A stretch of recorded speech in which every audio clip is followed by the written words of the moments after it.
Hello everyone. हमने जो class 12 के अकाउंटेंसी सब्जेक्ट का जो चैप्टर 7 स्टार्ट किया है, अकाउंटिंग फॉर न share capital issued and for future. तो उससे रिलेटेड हमने कुछ न्यूमेरिकल्स देखे, जिसमें हमने कंपनी कैसे शेयर इशू करती है, एट पर, एट प्रीमियम, एट डिस्काउंट से रिलेटेड क्वेश्चंस देखा। कॉल्स इन एरियस है, कॉल्स इन एडवांस है, उससे रिलेटेड हमने क्वेश्चंस वगैरह देखे। साथ ही हमने ये भी देखा कि कैसे कंपनी अपने शेयर को इशू करती है अदर कंसिडरेशन से रिलेटेड। तो उसमें हमने अलग अलग टॉपिक देखे कि एट पर पे जब इशू करती है तो क्या एंट्री होती है, एट प्रीमियम पे, एट डिस्काउंट पे। तो वो कुछ लॉन्ग क्वेश्चन देखे। तो ये एक हमारा छोटा सा क्वेश्चन है। तो स्क्रीन पर आपका ये रहा क्वेश्चन कि Deepshikha company Indore purchase a machine from Prateek machinery store brought ₹80,000 and they paid ₹30,000 in cash, and for the remaining amount they issued 5,000 fully paid up equity share of ₹10 each. Pass necessary journal entries in the books of Deepsika Company Indore. मतलब ये जो हमारे screen पर जो question है, तो उसमें जो दीपशिका कंपनी है जो कहाँ की है, इंदौर की है। तो वो क्या की है, उन्होंने एक मशीन परचेज किया है। किससे परचेज किया है? प्रतीक मशीनरी स्टोर से। तो यहाँ पर जो प्रतीक मशीनरी स्टोर है वो हमारा कौन है? एक वेंडर है। तो उससे हमने क्या परचेज किया है? मशीनरी परचेज किया है। तो मशीनरी की वैल्यू कितनी है? बोला है 80,000 है। तो 80,000 तो था, लेकिन जब परचेज किए उस टाइम हमने 30,000 कैश पेमेंट कर दिया। और जो रिमेनिंग अमाउंट है, मतलब 80,000 में हम 30,000 माइनस करेंगे तो हमारा रिमेनिंग अमाउंट कितना हो जाएगा? 50,000। तो जो 50,000 अमाउंट है, उस 50,000 को उन्होंने क्या किया है? 5,000 equity fully paid up share में क्या किया है? 10 रुपीज के हिसाब से इशू किया है।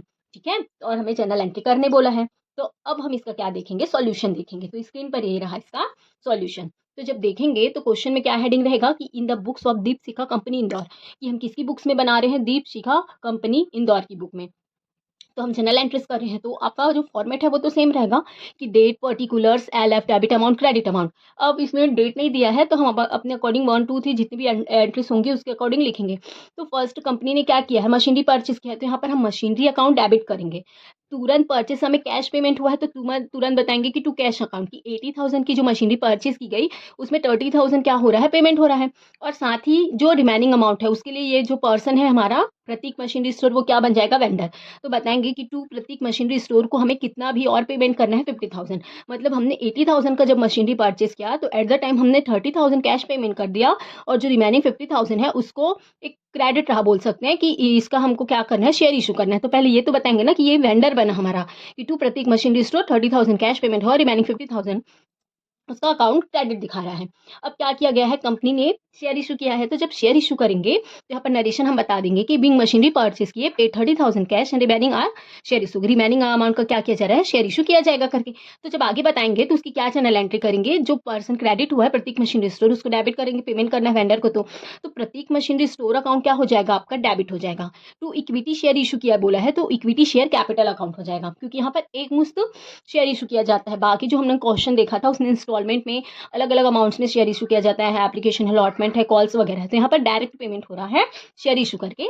तो प्रतीक मशीनरी स्टोर अकाउंट आपका डेबिट हो जाएगा to equity share capital account. और नरेशन में ये बताएंगे कि being paid to Prateek machinery issued of 5,000 fully paid up equity share at the rate ₹10 each share। मतलब हम क्या कर रहे हैं? प्रतीक मशीनरी स्टोर को पेमेंट कर रहे हैं, तो उसके लिए हम क्या इशू कर रहे हैं? शेयर इशू कर रहे हैं। इतना 5,000 fully paid up equity share issue कर रहे हैं, 10 रुपीज इच। तो जब 5,000 फुल्ली पेड अप शेयर को हम 10 से मल्टीप्लाई करेंगे तो आपका हो जाएगा 50,000। तो यहाँ पर 50,000 आपका डेबिट एंड 50,000 क्रेडिट। तो इस तरीके से ये इंपॉर्टेंट क्वेश्चन है एग्जाम में, जो कभी कभी शॉर्ट में पूछ लेता है कि issued of share for consideration other than cash, कि जब कंपनी क्या करती है? कैश को छोड़ के किसी अदर पर्पज से क्या करती है? शेयर को इशू करती है। कभी कंपनी क्या करती है? बिजनेस परचेज करती है, कभी मशीनरी, तो कभी फर्नीचर, कभी कोई एसेट्स। तो इस तरीके से कंपनी क्या करती है? शेयर इशू करती है। तो ये जो हमारा क्वेश्चन है वो एट पर से रिलेटेड है। हमने जो लास्ट वीडियो में जो क्वेश्चन देखा था उसमें आपको एट डिस्काउंट और एट प्रीमियम का कैसे वर्किंग किया जाता है और उसके कैसे नरेशन है और उसकी कैसी एंट्रीज की जाएगी वो सब आपको मिलेगा। तो ये क्वेश्चन में बस इतनी 2 ही एंट्री होगी। Thank you.